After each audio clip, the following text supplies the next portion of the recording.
Welcome back to the Mintner Method. I'm your host, Andrew Mintner, and on today's episode, we're going to preview UFC Fight Night, Moicano versus Saint Denis.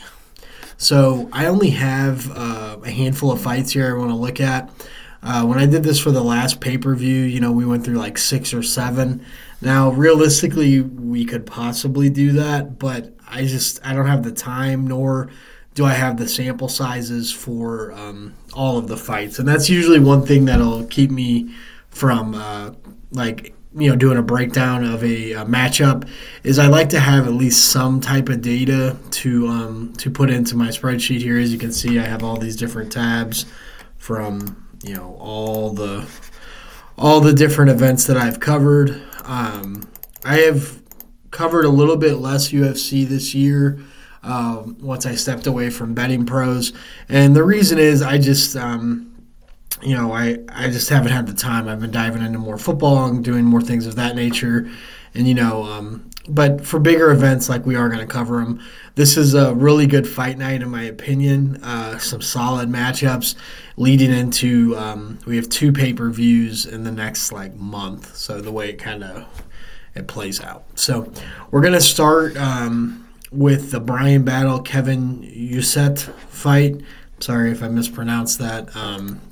I have not watched Kevin fight before, but I do have some data on them. And so I'll kind of go over the spreadsheet real quick so you understand what you're looking at if you're watching it while I'm giving the breakdown. So essentially what I do is I have distance, accuracy, offense, which is a percentage. So that's, really simple. You divide your distance strikes attempted by your distance strikes landed. And then you get your percentage of how much you've landed. You have distance strikes attempted per minute. So that's essentially your distance strikes divided by your distance time. And then distance strikes defense is the same here. So what we're looking for over here is, when it comes to distance defense, anything over 50% is pretty bad. When you're approaching that, that's a big red flag.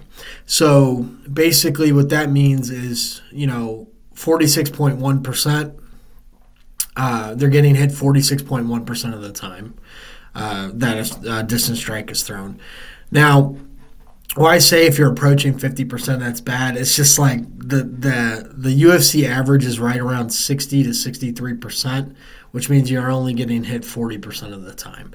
So obviously, the higher up you're going, the worse your defense is, and the worse your discipline for defense is. So then, as we scroll over, we have distance time, which is time fought at a distance. This is your differential strikes. Now, I don't really pay much mind to this statistic, but it is nice to have in there just in case. Your offensive knockdowns, so this is, and then your knockdown percentage, it's literally this number divided by the amount of distance strikes you've landed. And so anything that's over 1.5%, 2% is significant. Now, you also want to make sure that you're looking at a decent sample size, when it comes to, if you've only landed 20 strikes and 2 are knockdowns, that may be 10%, but it's also you have to kind of take that with some context, right? So control percent offense is what I like to use when it comes to grappling and clinch situations. I think it is a better metric and barometer than using takedowns or takedowns per minute, or I just think that's not the best way to measure that type of fighting style. So offensive control is essentially your control time here, and this is in seconds, mind you, just because that's the easiest way to do the control, and divided by their total fight time, so then you get a percentage. Anything above 20 to 25% is something worth considering, because that means you have a fighter who is also mixing in that type of discipline. They're not just a pure striker. So that's something to to think about.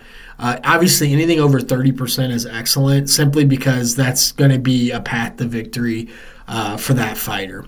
Now, when we come to control percent defense, I say anything over 20% is going to be something noticeable that you need to look at. Anything over 30% is gigantic, and that is a concern because that is two things, right? It shows you that you have a fighter who has an inability to get out of those control positions, or also just doesn't want to. Like they're just going to lay. This is less concerning if I have a fighter who is attacking submissions like like a Charles Oliveira or a Diego Lopez when he was in control positions in some of his previous fights.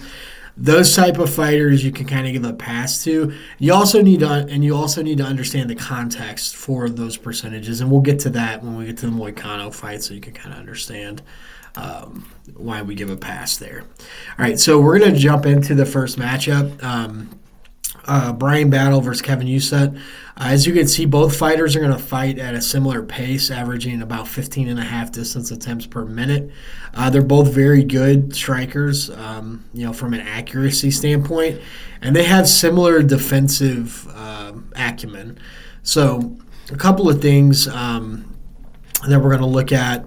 We can come here to the UFC website. This is where I get my statistics from, and then I just insert them in there to, basically come up with my formulas and whatnot. So Bryan Battle is coming off of a no contest to Ange Lusa, and he was dominating that fight, mind you. I'm not going to say anything against his opponent, but he said in his post-fight interview he was looking for a way out, and that comes off of two very good performances against AJ Fletcher and Gabe Green, and he's been super active, which is something I'm always looking for, right? Now, when we look at his overall statistics, the concerning area is going to be the control percent defense, but the part of that I think you need to take into context is when he fought in this fight here against Hanat, he was controlled for 14 minutes and 11 seconds. So that is like the vast majority of where his control percentage comes from. So you kind of have to understand that, yes, he was controlled against an elite level wrestler, but when we're looking at it from a different perspective, that's not Kevin Usyk here. He's not looking. He's fighting 89% of his fight at distance. So that's kind of like where this fight is probably going to play out. Now, one thing that I like about Bryan Battle, lots of experience. Now, he hasn't fought the best competition, obviously, but this is good enough for me. You have 1, 2, 3, 4 finishes in his UFC career. That's pretty solid. He's very active, especially since 2022. Since the start of 2022, you have 1, 2, 3, 4, 6 fights. That's really good. That's really good activity. He's been competitive in every single one of them except for his only loss. And so that gives us, a good baseline there. Now, his opponent, on the other hand, has less time when it comes to UFC octagon time, but 2 wins, 1 finish, 1 unanimous decision, and he fights at a similar style. Now, one thing we always like to look at is we want to look at the ages of the fighters, and normally we are leaning to a younger fighter, especially if there's not a gigantic gap in experience. But when we look at these guys, they're very similar builds, reach, age, height, all very similar. Pretty much no huge advantages when it comes to that. I would say the main advantage is in the experience, especially at the highest level. So we come to Tapology here, which is one of my favorite sites when looking at fighters, because it gives a couple of extra layers. So one thing I like to look at is we can look at the fight gyms they come out of. Bryan Battle fights out of Carolina Combat Sports. He is the main fighter in that gym. There's a lot of amateurs there, which there's nothing wrong with that. That's just what it is. And one thing I like here, Battle has finished 4 of his 5 UFC wins, has not been finished in his UFC career. And then this is one thing that I like to look at because this gives us an idea of what the odds makers look at him, right? Okay, so against Takashi Sato, he was a minus 280 favorite, very close, slight underdog here, very slight underdog there, and then, moderate favorite, and then a moderate favorite again in his last fight. So he has fought, he's been matched up well. They haven't just thrown him to the wolves or anything, and he's been brought up pretty decently. And he is a slick guy on the feet, and once he starts flowing, he is pretty dangerous. So when we go to the opposite side of the matchup, this is one thing that stands out for Usyk. He's fighting out of City Kickboxing, which is a gym that is world renowned. The likes of Israel Adesanya, Kai Kara France, Dan Hooker. These guys, they're some of one of the best gyms in the world. So he's getting a lot of run there, and that is something that is an advantage, especially when it comes to these types of fights. Now, in his 2 fights, he was a slight favorite and a slight favorite. The guys he fought were, they were okay, but they were just like your normal debut and second fight in the UFC. Now, he was slated to fight Jared Gooden this year. He was Gooden withdrew, and he was listed as a favorite in that fight. Now, this fight against Brian Battle, he is the underdog.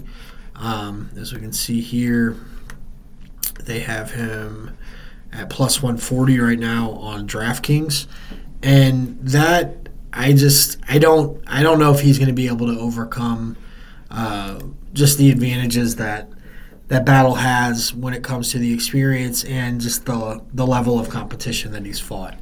Now, I normally don't side with a ton of favorites when it comes to UFC because the juice and the line is usually super wide and wild. And so one thing I will note, Battle does have 2 knockdowns, so he does carry some power in his hands. And, the distance experience obviously is more just because he's fought more fights in his sample size. And I think he's on a nice run here. And I haven't seen any major weaknesses outside of the grappling weakness. And I don't think that Kevin is going to be able to take advantage of that. So I will be having Battle. I'm going to eat the juice, probably just a straight-up play. And so, that's going to be my take on that fight. When we get to the next fight here, this is Matt Frevola is one of my, I don't want to say favorite fighters, but every time I see him on the card, I have to take a look at his fight simply because it's such a polarizing matchup always. So Frevola has one of the craziest runs that I've ever seen. Okay, so if we look at this, he had a 4 knockdown fight against Gennaro Valdez, and then he followed that up with Otman Izatar. Hope I got that right. And then just flatline Drew Dober. So just an insane 3-run fight there. And then obviously Benoit Saint Denis finished him pretty early with a head kick. That was brutal to watch.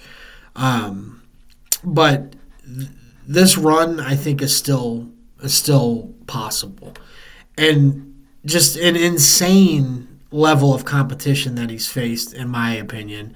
Whether it's, Lando Venata, Luis Pena, Arman Sarukian, Terrence McKinney, Drew Dober, Benoit Saint Denis. That is an insane resume. Now, obviously, he hasn't fought all those. He hasn't, won against all those guys, but that's an insane amount of experience. Also, this is 5 fights in a row that has ended in the first round, mind you, and by, knockout, one way or the other. So, one thing that you'll see here, his distance strike offense is very limited But I can't really go back any further to make the sample size bigger because I don't really want to go back to 2019 and that's not those statistics are not relevant anymore. When you're going that far back, so I like to keep it between 4 and 6 fights for the sample size. His accuracy, it's just not there. He's winging punches, 32.5%. He's not super technical, but what is insane is 53 strikes landed, 6 have resulted in knockdowns. That is an 11.3% knockdown rate. Obviously, that is not sustainable long term, but 3 of his last 4 fights, he has secured at least 1 knockdown. He's won 3 of 4. Saint Denis, the last one where he got knocked down and knocked out. Just an incredible, outlier, if I had to say best. Now, he's fighting another thing that just stands out. We all know that he's fighting out of the Sarah Longo camp, and those guys, I don't know if they get more out of any fighter. I say that a lot. Maybe he's changed. Yeah, it looks okay. Well, it looks like he might have changed camps. My bad on that. That's my mistake. He's at Matt Arroyo's Gracie Tampa South. I know he fought out of Sierra Longo for the longest time, and he was a mainstay. So I don't know if this is going to have any difference when it comes to his fighting style. I honestly don't think it will. He's just like a brawler in the pocket, and that's what he's there to do. Now, one thing is when I'm looking at whether or not Fares Ziam is going to best him, he does have experience in the UFC, and he has done pretty decent, and he's a I would say a very technical fighter, whereas Frevola is just not. He's just all over the place, and that kind of shows in his distance defense. He's very he has very good sound defense. He's always in the right spot. It seems doesn't take a ton of chances. The thing here, though, is I'm always a little wary of fighters who do not have finishes when it comes to the UFC. I know a lot of people are like, oh, well, you liked Marab last week. Well, that's different. It's a stylistic matchup, When you have styles where, guys are going to stand at a distance and one of them has just a litany of knockdowns and knockouts and the other guy is a point fighter who has he hasn't recorded a single knockdown in 7 UFC fights. Like, that's concerning to me. That's the advantage I'm going to lean is towards the fighter with the power that has the one shot potential, and Frevola does. He's not a knockout volume guy. He's a one hitter quitter type fighter. Now, when we look at the odds, it has shifted slightly, and this is a very, very short odd fight. -130 for Ziam and 110 for Frevola. And I am leaning towards Matt Frevola simply because the power is just, it's unbelievable, and I feel as if this is kind of the level that both of these guys need to fight at. Ziam is extremely younger, 7 years younger, and quite a bit taller. He is 4 inches taller, 4 inches of reach advantage. That is a big deal.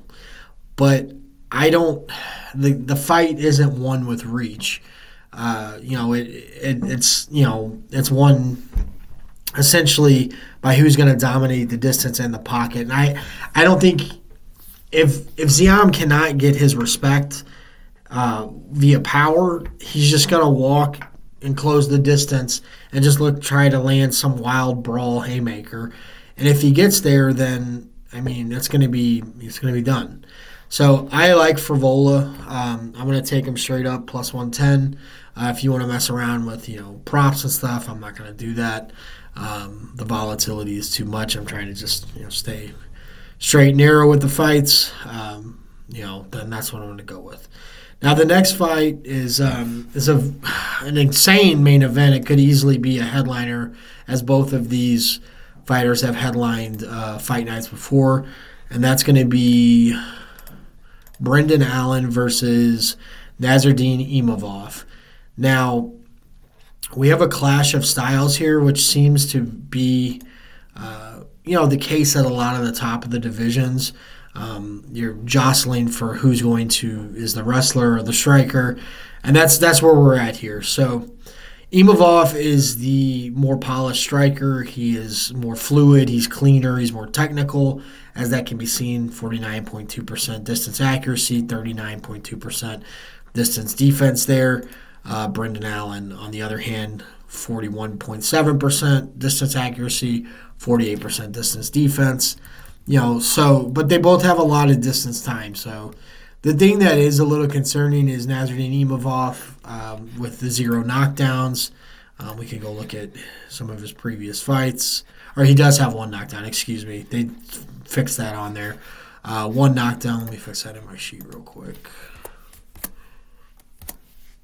All right, so 0.2% knockdown percentage, so we got that fixed. Now, he only has 1 knockdown in his 9 UFC fights. He has fought a decent amount of competition. Sean Strickland, Chris Curtis, Dolidze, Cannonier, Buckley, Edmund Shabazian. Like, those are good fighters. There's no... that's a really good resume, regardless if you lost some of those. The Cannonier fight, which is the last one he had, I did not feel like that deserved to be a standing knockout. I thought they could have went a little bit longer, but that's neither here nor there. Now, when we come over to the biggest concern is Imavov's controlled defense. That's going to be a strength on weakness part. I think the fight is pretty straightforward. Brendan Allen is looking to get the fight to the ground. Imavov is looking to keep the fight standing. I think, obviously, not to be too, cliche, but whichever fighter, fights at the fast that they want to fight at is going to win. And I personally am leaning towards Brendan Allen. He lost to Chris Curtis in 2021. Since then, he has won 7 in a row. He hasn't fought, I would say, the level of fighters that Imavov has fought. But, we have the finishes that, in reality, are what you should be doing to those fighters. 4 rear naked chokes in a row. Incredible. The Chris Curtis fight, split decision, was a tough fight to judge on either end. He did have, 6 minutes of control time, a little take basically over a round. And he fought well at a distance against Chris Curtis, who is known as one of the better boxers in the middleweight division. So this for me, I am going to be leaning Brendan Allen. I just think he's going to get the best of Imavov, and if he gets him to the ground, that's gonna be it. He has the potential to end the fight on the ground. And I think that he very well could. Now, when we look at the gyms and camps that these guys are fighting out of, Imavov is fighting out of MMA Factory, which they're going to have a couple of fighters. William Gomez, who was on this card also, Staropoli, who's pretty decent, and then obviously Cyril Gahn. So, very, very good fighters in that gym. Hopefully, they were working on his wrestling, because that is going to be what he's up against. Brendan Allen, on the other hand, fights out of the famous Killcliff FC, which has, Mearshart, obviously Robbie Lawler, Derek Brunson, the late great Rumble Johnson. Michael Chandler, Rory McDonald, who was there, Dorino Burns. So like you can see kind of a little difference in the gyms. You have a lot of grappling heavy fighters in the Brendan Allen gym. I mean, he does have some phenomenal strikers that he spars with, and Imavov is more towards the striking level with that. That's, I mean, obviously that's kind of where, and it's kind of what you're going to gravitate towards when that's your style, right? So for me, I think Allen, they're both similar age, if I'm not mistaken, similar build. Yep, 63, 62, literally 6 months apart, 28. They're in their athletic prime. This is a big fight for the rankings, and I feel like Allen is going to be able to get him to the floor, and then that's going to be it. I think it's been proven that he has probably one of the best rear naked chokes in all of UFC and all of sports. 7 submissions in the UFC, 14 overall. That's his game. That's what he's looking to do. Imavov, on the other hand, look at, he's got the 6 KOs, 4 submissions, but all of his wins in the UFC have been finishes, have been via KO. But yeah, I'm going to go Brendan Allen here. The line is actually really wide. And so, plus 180 on the comeback to minus 218. I think, this could easily go the distance. It's juiced to the over. And if it goes the distance, the control time that Allen has the potential to rack up is going to make a big difference. And we've seen that with judges lately. They are getting slightly better, not by a wide margin, but they will be able to, they're giving credit to grappling that has substance. So if you're in a dominant position and you're trying to land strikes, they're going to credit that. Now, if you're laying and praying and your opponent gets up and then they're going to go damage on the striking side at a distance. But I think Allen's going to have the advantage here. We have a strength on weakness, and that's what I'm going to go with. Now, the last fight of the night is the main event between Renato Moicano and Benoit Saint Denis. Now, this is an absolute monster fight. This is kind of what I expect fight nights, especially when they're fought overseas. This is what I expect from a main event. Now, you have 2 fighters coming off 2 different results in their last fight. Renato Moicano was on the famous UFC 300 card. I wrote an article about him. I had him beating Jalen Turner by submission. He obviously didn't win by submission, but he won by TKO. And he just came through and has had a resurgence to his career late in his life.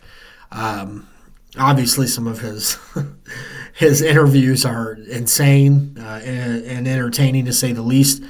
But he is one of the best Brazilian jiu-jitsu artists in the UFC. His clinch and grappling game is insane. His submissions are just incredible. And he has toughness to fight in the pocket versus, anybody. Now, if he's going to have that type of toughness against Benoit Saint Denis, that remains to be seen. Because Saint Denis is a absolute monster. And, the 4 knockdowns doesn't really do it justice. When we look at his overall resume, now he took a big step up against Dustin Poirier. And I said that when he fought him, that this was probably too far, too soon. And he basically just went all out wrestling in the pocket. And then once he got tired, Poirier busted him up. And this is one thing that's concerning, okay? 23 of 25 strikes landed at distance, and only one of them was a leg kick in that fight. So he pieced him up, and it ended quickly. Now, the one thing is, Saint Denis, for all of his power, he is a wrestler, and that is what he is looking to that is his game plan.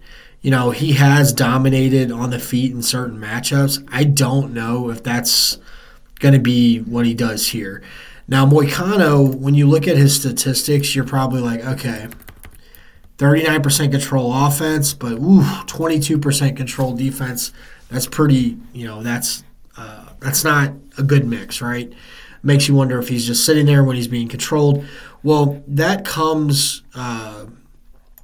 percentage is basically weighted by the Dos Anjos fight. And here in the Dos Anjos fight, he was controlled for 13 minutes and 22 seconds. And, I don't know if Saint Denis is going to have that kind of success against them. I don't think he will. I think Dos Anjos is a different type of grappler. And he just basically, he wore him out at 155. And this is over 2 years ago. So you kind of have to wonder if we're moving in a different direction, right? But Moicano, the thing is, he has a resume that is unparalleled. Like, it's unparalleled to anyone else. Now, obviously, he hasn't won all these fights. But, look at the amount of rear naked chokes we have. 1, 2, 3, 4, 5, 6. 6 rear naked chokes in his career in the UFC. He has fought pretty much everybody from, Rafael Dos Anjos to Drew Dober to Jose Aldo to the Korean Zombie to Calvin Kattar to Brian Ortega. He's fought everybody. And so the one thing that stands out to me is even if Saint Denis is able to get this fight to the ground, he is not going to be submitting Moicano. If he does, that would be gigantic, and I would be shocked. But he's going to be looking for ground and pound and trying to get the best of him. This is one thing that worries me, though. Saint Denis' distance defense is abysmal, and that's why it's red. It's over 50%. And like I just highlighted in the last fight, everything that was thrown hit him, basically. 23, 25 distance strikes. Now, Moicano, is probably not going to want to strike with him for the whole fight. He doesn't really possess that type of power. But, again, it doesn't really matter if you possess that kind of power if you're just hitting with unbelievable accuracy. But I do think if Moicano is able to get his back, this fight will be over. Now, when we go to look at the fight camps and what we have here, let me go back to it. I'm rolling through here. Moicano is fighting out of American Top Team, arguably the best gym in the world. I don't even need to click on them for you to know that. And he has been knocked out 3 times in his 5 losses in the UFC, so that is a concern with the power of Saint Denis. But obviously the 6 submissions, was incredible. Now, when we look at Saint Denis, he's been favored, and I'm pretty sure every one of his UFC fights, he has finished all 5 of them. All 5 of his wins have come via finish. He's lost by decision and knockout. He has never been submitted in his career. I don't really I don't take that into giant consideration, simply because he has not fought those type of fighters. Frivolo, Poirier, Thiago Moises, these guys, they want to stand and scrap. Moicano is one of the more well-rounded fighters left in the UFC, and even though he is pushing the age where we start to see decline, there is a big age difference. He is 35. That is not something that I'm concerned with in this fight here. I think, for what it's worth, Saint Denis is similar to Dober, where Dober has incredible power, very explosive. But as we saw in that fight, once the power wore down and you got control of him, that was pretty much it. Dober wasn't able to, do anything. Now, it could be a very boring fight, but I don't think it will be. I think it's going to be a very good main event. I think it's going to provide a lot of fireworks. I am going to be leaning with Moicano. That is a wide line, so if you're not comfortable taking plus 230 because obviously Saint Denis is the better prospect, he's the better up and coming fighter, he has more potential left in his career, mind you. I totally understand that, but I'm not going to shy away from it. I'm going to take Moicano. I feel like he has multiple paths to victory. And I feel like if he gets the fight in the position that best suits him, he has the best chance to end the fight. And I always like to have that up my sleeve when I'm backing a fighter. And I feel like, he has the best rear naked choke in the entire UFC. So that's going to be it for this episode, guys. I'm going to cover the next two UFC pay-per-views when they come up.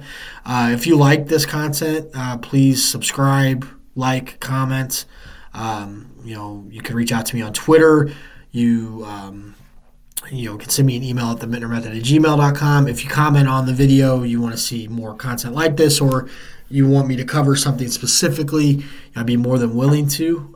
These are some of the more long-form episodes and videos, simply because going through each fight takes a little bit of time, and I'd rather do that than do 5 episodes of one of each fight. I don't think that's really what people want to digest when it comes to this type of coverage. So other than that, guys, thanks for watching, thanks for listening, and as always, take care, and I will catch you on the next one.